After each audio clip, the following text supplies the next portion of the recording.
오늘의 주요 뉴스입니다.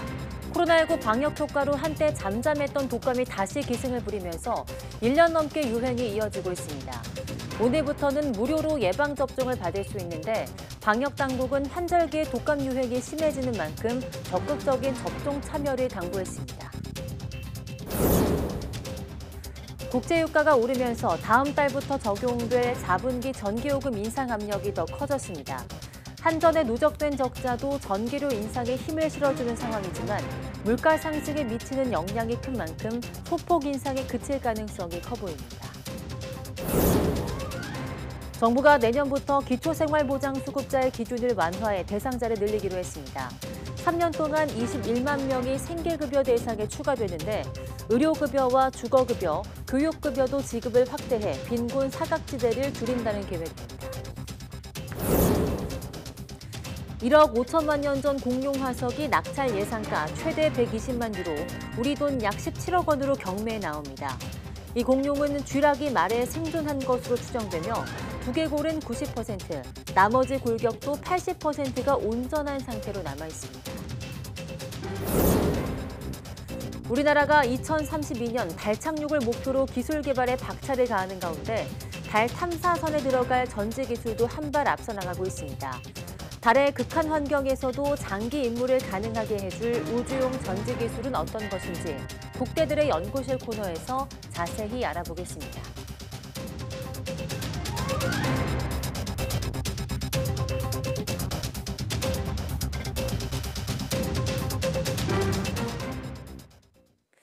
여러분 안녕하십니까? 9월 20일 사이언스 투데이 시작합니다. 코로나19가 잦아들고 있지만 인플루엔자, 즉 독감 유행은 오히려 1년 넘게 이어지고 있습니다. 하지만 어린이 독감 예방접종률이 지난 겨울 역대 최저치를 기록했는데요. 오늘부터 무료 예방접종이 시작되니 일정을 잘 살펴봐야겠습니다. 김혜은 기자입니다. 지난해 9월 중순 독감 환자가 늘면서 유행주의보가 내려졌습니다. 코로나19로 잠잠했던 독감이 3년 만에 기승을 부린 겁니다. 그런데 독감 유행이 이례적으로 1년을 훌쩍 넘기고 있습니다. 지난달부터 환자 1000명당 독감 의심 환자는 10명 남짓으로 유행 기준을 2배 넘어서면서 유행주의보가 해제되기도 전에 다시 주의보가 내려졌습니다. 코로나19가 유행하는 동안 독감이 잠잠해서 자연 면역이 감소했다는 지적입니다. 3년 동안에 독감에 노출이 되지 않았던 어린이들이나 영유아, 면역이 약한 고령층 중심으로 감염이 많이 됐고요. 두 번째는 마스크를 벗었기 때문에 더 그 전파력이 지속이 됐던 것 같습니다. 하지만 이런 독감 유행 속에 지난 겨울 어린이 독감 예방 접종률은 역대 최저치를 기록했습니다. 코로나19 탓에 오히려 독감 예방에는 소홀한 것이 아니냐는 지적입니다. 오늘 독감 예방접종을 처음 하는 어린이를 시작으로 무료 접종이 시작됩니다. 생후 6개월에서 9세 미만 어린이 가운데 처음 독감 백신을 맞는 경우 오늘부터 1차를 맞고 4주 뒤 2차 접종을 합니다. 다음 달부터는 어린이와 임신부, 노인까지 차례대로 이뤄집니다. 방역당국은 통상 환절기부터 시작해 갈수록 독감 유행이 심해지는 만큼 예방접종에 적극 나서달라고 당부했습니다. 특히 마스크를 벗고 맞는 첫 겨울이어서 위생수칙에 더욱 신경 써야 한다는 지적입니다. YTN 김혜은입니다. 호주에서 비정상적으로 덥고 건조한 날씨가 이어지면서 산불이 잇따라 발생하고 있습니다. 호주 ABC 방송 등에 따르면 뉴사우스웨일스주 당국은 주 전역에서 61건의 산불이 진행되고 있고 이 가운데 13건은 통제가 안 되고 있다고 밝혔습니다. 주 정부는 남부 해안과 시드니 전역에 가장 높은 수준의 화재 위험 경보를 발령하고 남부 해안 지역의 20개 학교에는 휴교령을 내렸습니다. 호주 당국은 지금 같은 상황이 계속되면 33명의 사망자와 3,000채 이상의 주택을 태운 2019년 대형 산불이 재현될 수 있다고 우려하고 있습니다. 뉴질랜드 남섬 캔터베리 지역에서 현지 시간 20일 오전 9시 14분쯤 규모 6.2의 강진이 발생했습니다. 뉴질랜드 지질 활동 관측기구 지오넷은 이번 지진의 진앙은 제럴딘 북쪽 45km 지점이고 깊이는 10km라고 밝혔습니다. 지오넷은 지진 발생 직후 진동을 느꼈다는 보고가 남북섬에서 14,000여 건 들어왔다면서 규모가 처음에는 5.4로 관측됐지만 그 이후 몇 차례 조정됐다고 설명했습니다. 뉴질랜드 매체들은 이날 지진이 올해 뉴질랜드에서 일어난 지진 중 가장 강력한 것으로 지난 2011년 2월 22일 크라이스트 처치 지역에 막대한 재산 피해를 내고 185명의 인명을 앗아간 규모 6.3 지진 이후 처음이라고 밝혔습니다. 소방당국에 따르면 현재까지 지진으로 인한 피해 보고가 들어온 것은 없는 것으로 전해지고 있습니다. 지구온난화, 해수면 상승 등 기후위기가 도시를 위협하고 있습니다. 당장 미국 뉴욕시는 맨해튼 남쪽 해안가를 따라 홍수 차단벽을 만들고 친환경 저탄소 건축물을 블록 단위로 세우고 있는데요. 서울시도 지역 단위의 친환경 인증 체계를 개발해 용산 국제업무지구에 적용하기로 했습니다. 뉴욕에서 김종균 기자가 보도합니다. 뉴욕 맨해튼 남단 해안가를 따라 2m가 넘는 벽이 세워지고 있습니다. 해일이나 홍수에 대비하기 위해서입니다. 이상 기후로 해수면이 빠르게 올라가고 초대형 허리케인이 자주 등장하고 있기 때문입니다. 다만 평소에는 선로를 따라 이동 가능한 게이트벽을 열어두고 있어 해안가에 사람들이 드나들 수 있도록 했습니다. 전체적으로 맨하튼 남단 해안에 U자 모양의 넓은 공원을 만들고 도시 안쪽에 홍수 차단벽을 세운다고 빅 U라고 부릅니다. So we spent a big part of the design process to engage with the community and improve the ways you arrive to the park to make it more accessible for people living in the city. 기후 위기 대응은 뉴욕 도심 개발에도 적용됩니다. 9.11 테러의 현장 그라운드 제로 일대에 높이 541m, 지상 104층 규모인 세계무역센터 WTC1을 포함해 저탄소 건축물들이 블록 단위로 지어졌습니다. 2050년까지 온실가스 발생을 절반 감축하는 게 목표입니다. 서울시도 기존 건물 중심에서 지역 단위로 친환경 도심 개발을 추진하기로 했습니다.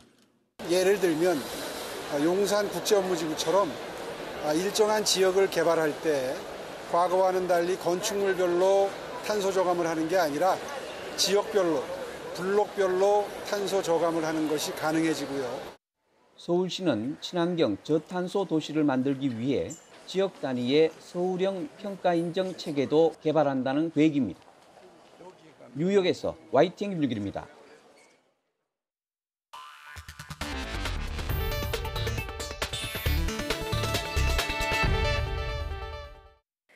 네, 1억 5천만 년 전 공룡 캄프토사우루스의 화석이 경매에 나옵니다. 영국 BBC 방송과 로이터 통신에 따르면 경매는 다음 달 20일 프랑스 파리에서 열리며 낙찰 예상가는 최대 120만 유로, 약 17억 원으로 제시됐습니다. 이 초식 공룡은 쥐라기 말기에 생존한 것으로 추정되며 높이 2.1m, 길이 5m에 이릅니다. 경매 관계자는 공룡의 두개골은 90%, 나머지 골격도 80%가 온전하다고 밝혔습니다. 이 공룡은 1990년대 미국 와이오밍주에서 고생물학자 베리 제임스가 발견해 베리로 불립니다. 공룡 화석 경매는 매우 드문 일인데 지난 4월에는 티라노사우루스 렉스의 화석이 스위스 경매에 나와 개인 수집가에게 약 80억 원에 낙찰된 바 있습니다. 국제유가가 다시 오르면서 다음 달부터 적용될 4분기 전기요금이 관심입니다. 한전의 재무 상황을 봐서는 요금을 올려야 하지만 쉽지 않아 보입니다. 보도에 박홍구 기자입니다. 한전은 4분기를 앞두고 전기요금 산정을 위한 기초자료를 정부에 제출했습니다. 하지만 이번 달 기한 내에 4분기 전기요금이 결정되기는 힘들 것으로 보입니다. 전기료 인상이 불가피하지만 물가 상승에 미치는 영향이 커서 정부는 신중할 수밖에 없습니다.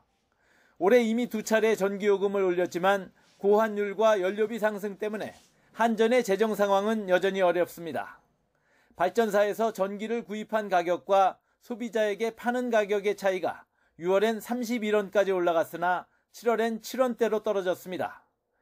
여기에다 최근 국제 유가가 급등하고 동절기를 앞두고 국제 LNG 가격도 올라갈 것으로 보여 4분기에는 전기를 팔면 팔수록 손해가 커지는 역마진 구조가 재현될 것으로 보입니다.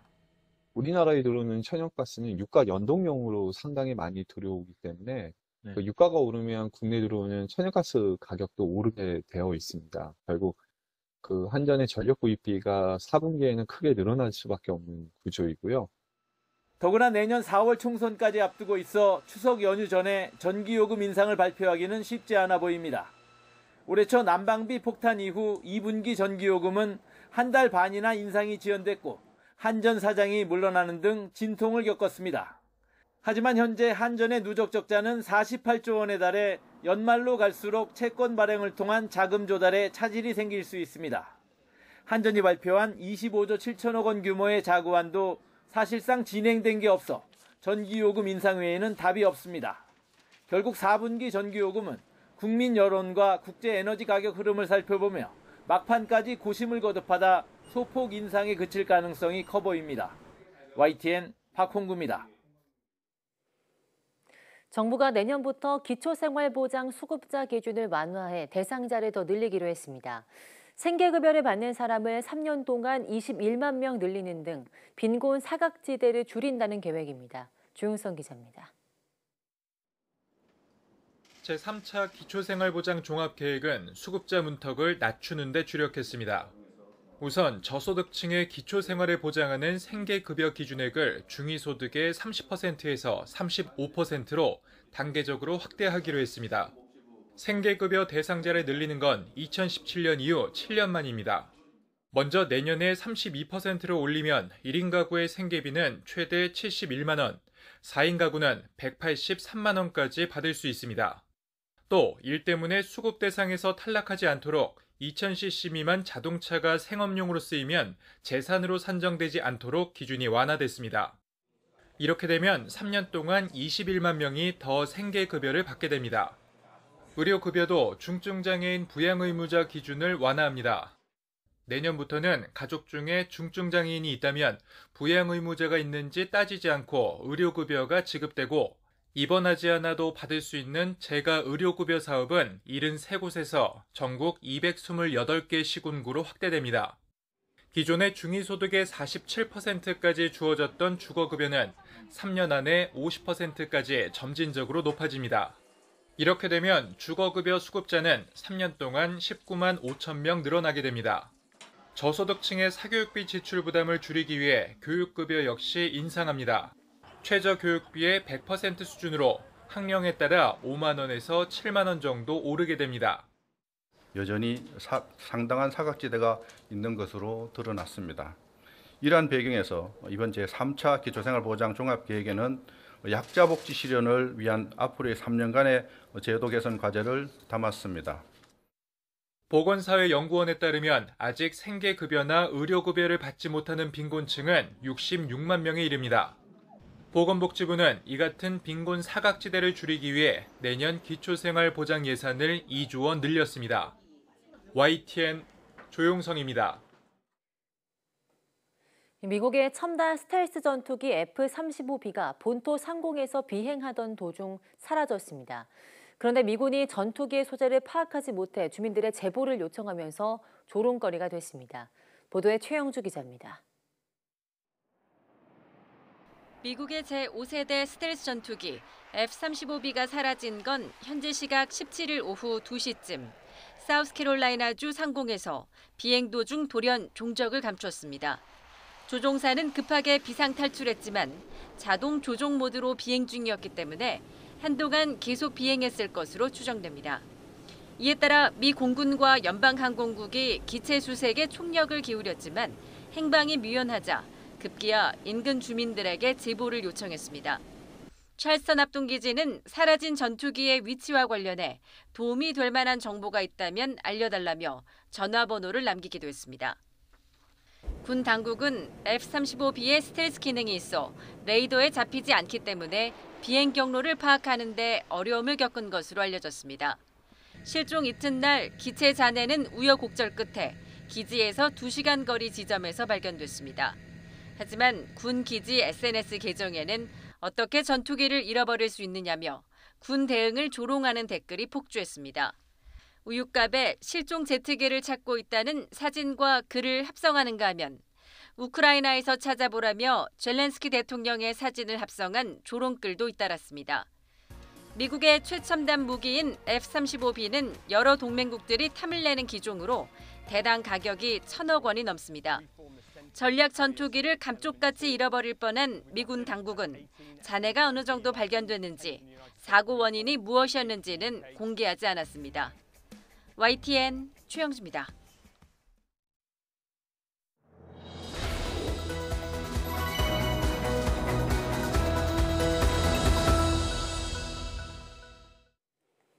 네, 국가가 지원하는 우리나라 대표 출연 연구기관들과 함께 다양한 연구 분야에 관해 깊은 이야기를 나눠보는 코너 국대들의 연구실 시간입니다. 오늘은 한국원자력연구원을 방문해 보겠습니다. 얼마 전 인도가 달의 남극에 탐사선을 안착시키면서 세계에서 4번째로 달 착륙 국가가 됐죠. 우리나라도 오는 2032년 달 착륙을 목표로 기술 개발에 박차를 가하고 있는데요. 달 탐사선에 들어가게 될 전지 기술을 세계에서 3번째로 우리나라가 개발해 검증에 들어갔습니다. 어떤 기술인지 홍진태 책임연구원 모시고 이야기 나눠보겠습니다. 어서 오세요. 네, 안녕하세요. 네, 안녕하세요. 우리가 달 탐사선 하면 어떤 동력원을 쓰는지 잘 모르는 경우가 있는데요. 설명을 해주시죠. 예, 달 탐사선에는 카메라를 포함하여 방사선 측정기, 채굴 장치, 물질 성분 분석 장비 등 임무 수행을 위한 다양한 전자장비가 탑재되는데요. 이들을 안정적으로 동작시키기 위해서는 태양광을 이용해서 전력을 생산하는 태양전지, 이들 전지에서 생산되는 전력을 저장하였다가 전자장비를 구동시킬 때 전력을 공급하는 2차 전지가 주요 동력원으로 사용되며 방사성 동연소를 이용하여 열과 전력을 생산하는 동연소 전지가 보조전력원으로 사용됩니다. 네, 연구원님이 개발하신 것이 이 가운데 동위원소 전지인데요. 구체적으로 어떤 기술일까요? 예, 동연소 전지는 방사성 동연소가 분비하면서 발생시키는 에너지를 전력으로 변환시키는 장치입니다. 온도의 차이로 인해 열 에너지가 전기로 변환되는 것이 열전 현상인데요. 우주용 동연소 전지의 경우 방사성 동연소가 분비하면서 발생하는 열이 열전달을 통해서 열전소자로 전달되게 되고 그 열전소자 양단에 온도차가 형성되어 전력을 생산하는 원리가 적용됩니다. 네, 그러니까 기존 기술인 태양전지나 2차 전지를 도와서 방사성 동위원소를 추가로 사용하는 것 같은데요. 어떤 장점이 있을까요? 예, 태양전지는 우주에서 태양을 바라보고 있는 상태에서 매우 높은 효율로 전력을 생산할 수 있습니다만 태양이 없으면 전력을 생산하지 못합니다. 또한 영하의 온도나 방사능에 취약한 단점이 있습니다. 반면에 동연소 전지는 장수명 고신뢰성, 환경 독립성이라는 3가지 특장점을 가지고 있는데요. 네. 먼저 동연소 전지에 사용되는 방사성 동연소는 반감기가 수십 년에서 수백 년에 이르기 때문에 한 번 만들어지면 최소 수십 년간 별도의 연료 공급 없이 전력을 생산할 수가 있습니다. 다음으로 동연소 전지에는 움직이는 부품이 없기 때문에 고장의 우려가 매우 낮은 장점이 있고요. 마지막으로 동연소 전지는 동연소 여론을 이용하여 독립적으로 전력을 생산하기 때문에 태양이나 산소의 유무, 심해, 방사선, 저온, 고온 등 외부 환경에 관계없이 전력을 생산할 수 있습니다. 네, 그런데 우리나라가 세계에서 3번째로 이 기술을 개발했다고 들었는데요. 이게 얼마나 의미 있는 성과일까요? 우리가 작년에 누리호 성능검증 위성을 통해 세계에서 3번째로 자국 원자력 시스템을 우주에서 실증하는 데 성공함으로써 우주 헤리티지, 즉 우주에서 검증한 이력을 확보하였는데요. 지구 저궤도에서 검증 실험을 하기로 계획되었기 때문에 방사성 동연소를 제외한 나머지 모든 부품은 실제 동연소 전지에 사용되는 우주급 부품이 적용되었습니다.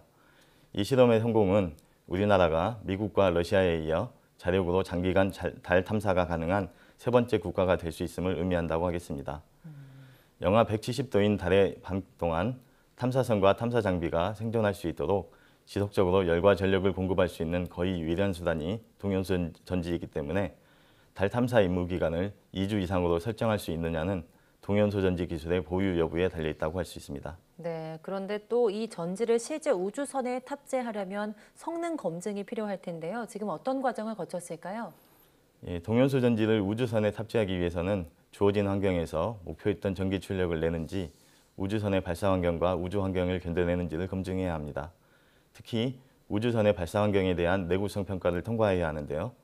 우주선이 발사되는 과정에서 우주선 내부로 전달되는 엄청난 진동과 위성이 발사체로부터 분리되는 페어링 과정에서 전달되는 큰 충격 이후에도 동위원소 전지가 정상적으로 동작하는지 검증하는 시험, 마지막으로 우주 환경에서의 온도 변화에도 동위원소 전지가 정상적으로 동작하는지 검증하는 시험을 수행하게 됩니다.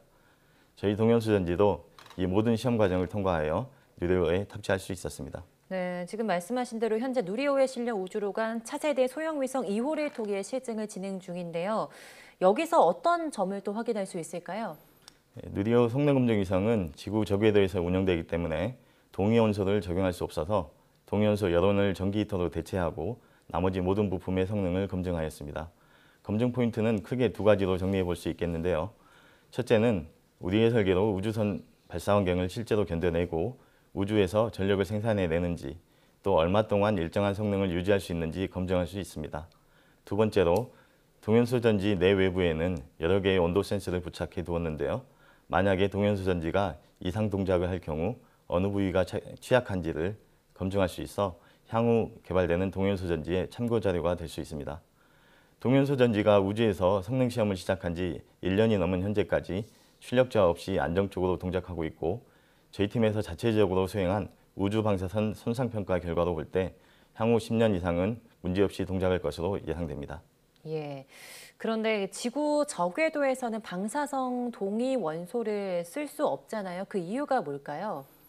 1992년에 유엔에서 발표한 우주에서 핵 동력원 이용에 관한 원칙에 따르면 방사성 동위원소 전력원은 지구 중력장을 벗어나는 경우나 임무 종료 후 지구 고궤도 이상으로 벗어나는 경우에만 사용이 가능하도록 규정하고 있습니다. 지구 저궤도에서 사용하다가 사고 상황이 발생하여 지표면으로 떨어지게 될 사고를 근본적으로 차단하겠다는 목적이 있습니다. 네. 따라서 누리호 성능 검증 위성에서는 방사성 동위원소 대신에 그와 동일한 열을 내는 전기 히터를 적용하였습니다. 네, 이 기술을 좀 하루빨리 탐사선에 실제로 적용하면 굉장히 좋을 것 같은데요. 어떤 부분이 더 필요할까요? 동위원소 전지의 안전성을 확보하는 부분이 남아 있습니다. 즉, 우주선이 발사 중 폭발하거나 지구 궤도를 벗어나지 못하고 재진입하는 경우에도 방사성 동위원소의 노출이 없도록 동위원소 여론을 보호할 수 있어야 합니다. 이를 위해서 현재 저희 팀에서는 우주선 폭발 시 파편이나 재진입 사고에서 발생하는 공력 가열에도 동위원소를 보호할 수 있도록 카본 복합재를 이용한 보호 모듈을 개발하고 있습니다. 네, 이 기술이 또 달 탐사선 외에 전지 기술이 사용될 곳이 있을까요? 동위원소 전지는 극한 환경에서 문제없이 동작하는 장점이 있기 때문에 달 탐사 이외에도 화성, 목성 등 외행성 탐사의 필수적인 장치이고요. 지구에서 활용 분야를 찾는다면 심해 탐사 장비나 극지의 환경을 모니터링하는 장비, 또 국방 장비 등의 활용이 가능합니다. 따라서 현재 해양연구기관 및 국방장비 관련 기관들과 협의를 진행 중에 있습니다. 예, 우주 탐사를 위해서는 튼튼한 탐사선과 함께 또 탐사선을 우주로 보내줄 동력원이 굉장히 중요할 것 같은데요. 앞으로도 좋은 연구 계속 부탁드리겠습니다. 한국원자력연구원 홍진태 책임연구원과 함께했습니다. 고맙습니다. 네, 감사합니다.